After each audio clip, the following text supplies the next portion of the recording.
പതുക്കെ തിരടാ, നിന്റെ തൊള്ളിയെ പിടിച്ച് ചത്തുപോകും. ചത്തുപോയപ്പോ നമ്മളെ കാണാൻ പറ്റുമല്ലോ കേട്ടോ. എവിടെ ഒരു ആർത്തി തീർന്ന്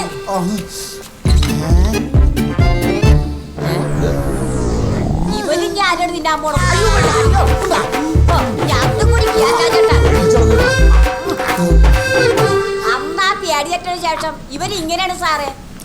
ഇവര് തീറ്റി മേടിച്ചു കൊടുത്ത് എന്റെ കയ്യിലെ കാശ് മുഴുവൻ തീർന്നു സാറേ. എന്നാലും കുഴപ്പമില്ല, ഇവന്റെ അസുഖമെല്ലാം ഒന്ന് മാറി കിട്ടിയാ മതി. എന്ത് നിന്നിട്ടും ഒരു വിശപ്പില്ല സാറേ. കൊല്ലു പോലെയാണ് സാറേ ഞാനിവനെ വളർത്തിയത്. വെള്ളം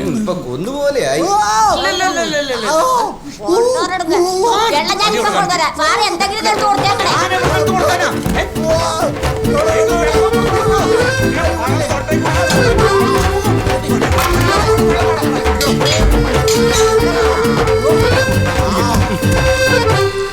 ഇവൻ ഭീകരജീവനെ കണ്ട് പേടിച്ചൊന്നല്ല, ആർത്തി മൂത്ത് ചത്ത ആരുടെ പ്രേതത്തെ കണ്ട് പേടിച്ചത്.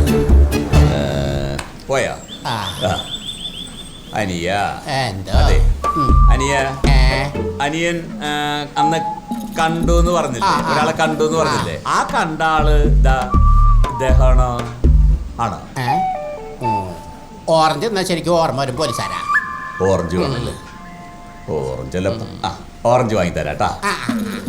അപ്പൊ ഓറഞ്ച് തിന്നാ ഓർമ്മ വരുന്ന ആള് ഇതാണോ? ഓറഞ്ച് തിന്നിട്ട് ഓർമ്മ വന്നിട്ട് അല്ലേ? ആണോ?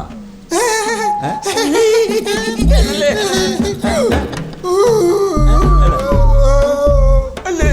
പിന്നെ ഒന്നും കൂടി ഒന്ന് ഓർത്തു നോക്ക് അല്ലേ? ഓർമ്മ അവിടെ കണ്ടത് ശരിക്കും ശരിക്കും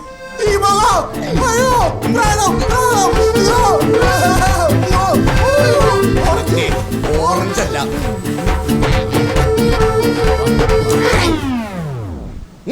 ഓറഞ്ചേ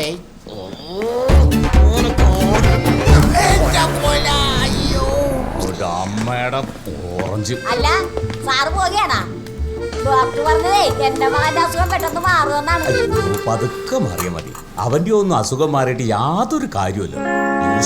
പിന്നെ എന്റെ മകനെ പറ്റി പറഞ്ഞാലേ പോലീസാണെന്ന് ഞാൻ നോക്കിയാലേ ഞാൻ. പോലീസുകാരൻ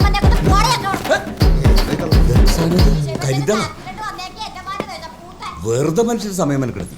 ആ കൊല വാങ്ങിയ കാശ് പോയി. അവന്റെ ഒടുക്കത്തെ വിശപ്പും ഒരു അലവലാതി തള്ളയും. അവൻ രാത്രിയിലെ ആ തള്ളയുടെ കരിഞ്ഞ മോന്ത കണ്ടു പേടിച്ചായിരിക്കും. എന്തൊരു ചേട്ടാ പ്രശ്നം എന്താന്ന് വെച്ചാൽ തുറന്നു പറ. മർഡർ നടന്നു വീട്ടിൽ നിന്ന് നിന്റെ ID കാർഡ് CSRന് കിട്ടി. ID card? അതെങ്ങനെയാ അവിടെ വന്നത്? അത് മാത്രമല്ല പ്രശ്നം, ആ വീടിനകത്ത് നിന്ന് നിന്റെ ഫിംഗർ പ്രിന്റും കിട്ടിയിട്ടുണ്ട്. എന്റെ? അതെടാ, മാച്ചിങ് റിപ്പോർട്ട് SP ഓഫീസിലേക്ക് പോയിട്ടുണ്ട്. രതീഷേട്ടാ ഞങ്ങൾ വിശ്വസിക്കണം, ഞങ്ങൾക്കിത് യാതൊരു മനസ്സറിവില്ല. ഞാൻ വിശ്വസിച്ചിട്ട് എന്താടാ കാര്യം? ജെയിംസിനോടൊപ്പം ഇപ്പൊ നിങ്ങളും കൊലപാതകത്തിൽ പ്രതികളാണ്. ഞങ്ങൾക്ക് എന്തോ ചതി പറ്റിയിട്ടുണ്ട് രതീഷേട്ടാ. തൽക്കാലം നിങ്ങൾ മാറി നിൽക്കുന്ന ബുദ്ധി, ബാക്കി നമുക്ക് വഴിയെ നോക്കാം.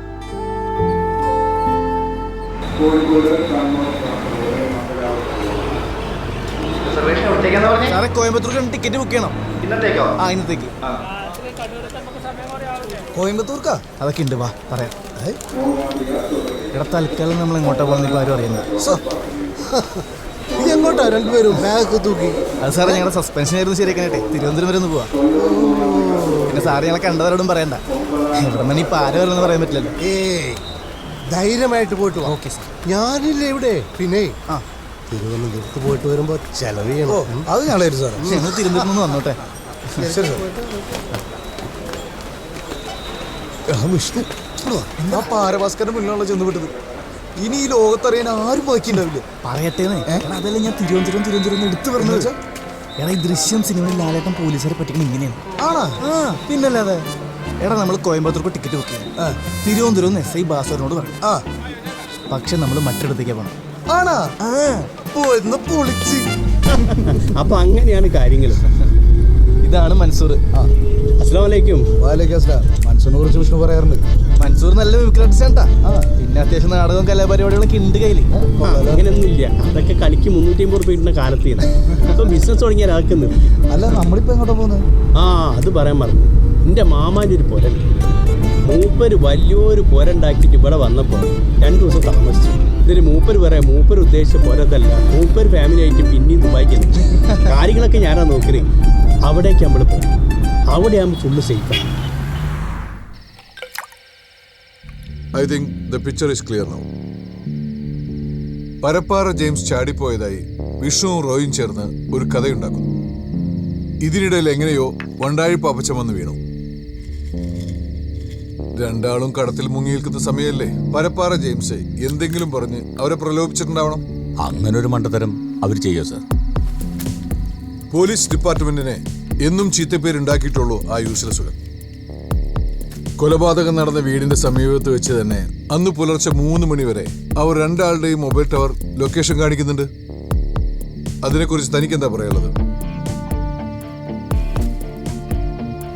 റോയുടെ ഫോൺ പിന്നെ സ്വിച്ച് ഓഫ് ആയി. അവിടുന്ന് കിട്ടിയ ID കാർഡും വീടിനകത്തുനിന്ന് കിട്ടിയ വിഷ്ണുവിന്റെ വിരലടയാളം കൂടി ആയപ്പോ കാര്യങ്ങൾ ക്ലിയർ ആയില്ലേ?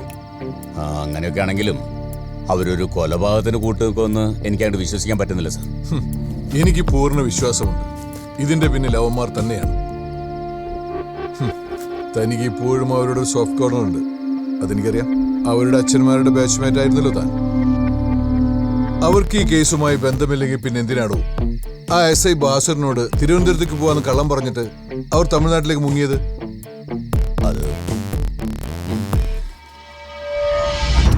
നിങ്ങളുടെ സൽക്കാരം സ്വീകരിക്കാൻ വേണ്ടി വന്നതല്ല ഞങ്ങള്. മോന്റെ വേഷം പോലീസിന്റേതാണെങ്കിലും പണി കള്ളന്റേതാണെന്ന് ഇപ്പോഴാണ് മനസ്സിലായത്. ഒരു കൊലയാളിയെ കൊണ്ട് എന്റെ മോളെ വിവാഹം കഴിപ്പിക്കേണ്ട ഗതികേടൊന്നും ഇപ്പൊ എനിക്കില്ല. നിങ്ങളുടെ മോനണിയിച്ച മോതിരം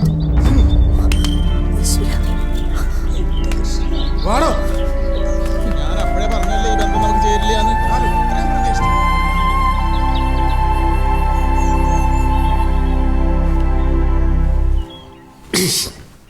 കംപ്ലീറ്റ് പൊടിയാണല്ലോ. ഒരടിച്ചേൽക്കാർ ജാനുവിനെ വെക്കാൻ പറഞ്ഞാൽ മാമ കേൾക്കൂല. ഇത് മൊത്തം ഞാൻ തന്നെ ചെയ്യേണ്ടി വരും.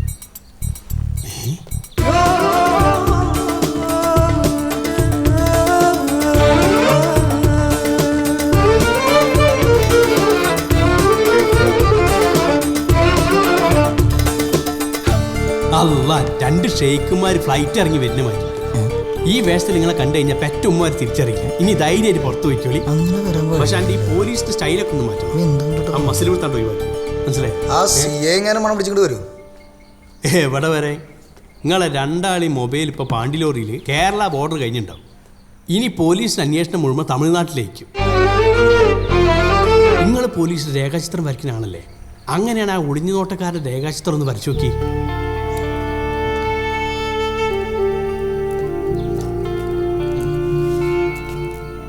എന്നിട്ട് നമുക്കത് രതീഷേട്ടന് വാട്സാപ്പിൽ അയച്ചു കൊടുക്കാം. മൂപ്പര് തപ്പിയെടുത്തോളൂ. നമ്മളെ വയ്ക്കും നമുക്ക് അന്വേഷിക്കാം. ഈ വേഷത്തിൽ നമ്മൾ പേടിക്കണ്ടല്ലോ. പിന്നെന്താ, നമുക്കിറങ്ങാം. അങ്ങനെ അന്വേഷണം ഒന്നിച്ച് വേണ്ട.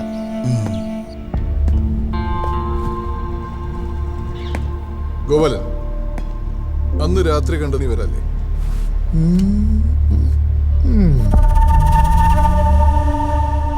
ഇവന്മാരാണോന്നൊരു സംശയമുണ്ട് സാറേ. രാത്രി ആയതുകൊണ്ട് ശരിക്കും കാണാൻ പറ്റിയില്ല. രാത്രി ഒളിഞ്ഞു നോട്ടത്തിന് പോകുമ്പോ നീ ശരിക്കും കാണാറുണ്ടല്ലോ. ഇവന്റെ ഫിംഗർ പ്രിന്റ് നോക്കിയിരുന്നു മാഡം, മാച്ച് ആവുന്നില്ല. അല്ല സാറേ, ഈ കേസ് തെളിയിക്കാൻ സഹായിച്ചതിന് എന്റെ പടം പത്രത്തിൽ വരും, മിക്കവാറും വരും. അത് മതി. മൊത്തം നക്ഷത്രമാണല്ലേ, ഇന്നത്തെ ക്രിസ്മസാ. ഇതാണ് നിന്റെ കയ്യിലിരിപ്പെങ്കിൽ അധികം താമസിയാതെ എന്റെ പടം പത്രത്തിൽ വരും. ചരമകോളത്തിലാണെന്ന് മാത്രം ഒളിഞ്ഞൊക്കെ നടക്കുന്നത്. ഇനി രാത്രി എങ്ങനെ നിന്നെ പുറത്ത് കണ്ട നിന്റെ കണ്ണ് ഞാൻ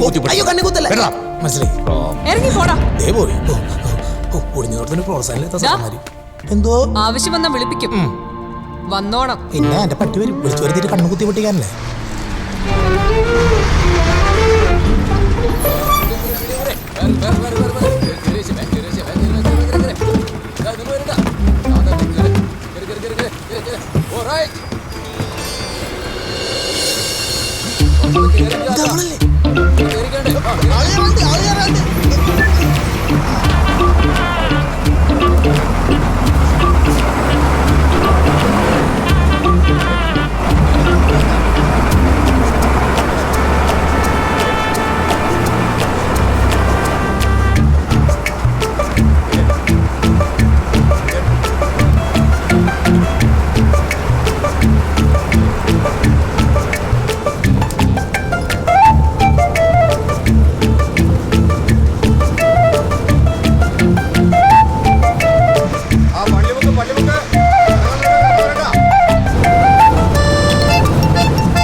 എന്താണെന്നറിയില്ല, ഇയാളതിന് കണ്ടപ്പോൾ തന്നെ എനിക്ക് വല്ലാത്തൊരടുപ്പം തോന്നി.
സ്വഭാവം മാറ്റിയില്ല. എന്താ പന്റെ ഉദ്ദേശം? ഇവിടെ ഒളിച്ചു താമസിക്കാൻ വന്നാണ് സുഖവാസത്തിന്റെ മാമാന്റെ പുരാണത്തിൽ ഞാൻ ഇവിടെ സമ്മതിക്കൂല. എന്ത് മനസ്സിലാക്കണം? ഈ ബ്രോക്കറാ ഉളുപ്പുണ്ടോ? റോയ് സാർ ഇതാ ഇവന്താ ഒരു പെണ്ണിനായിട്ട് വന്നീനാ. പെണ്ണിന്റെ മുഖം ഞാൻ കാണട്ടെ. ഇത് ജെയിംസ് അല്ലേ? ആണോ? പിന്നല്ലാണ്ട് ഇവനെന്താ കോലത്തില്? അതൊക്കെ പറയാം. നടന്നത് എന്താണെന്ന് ജെയിംസ് പറയട്ടെ.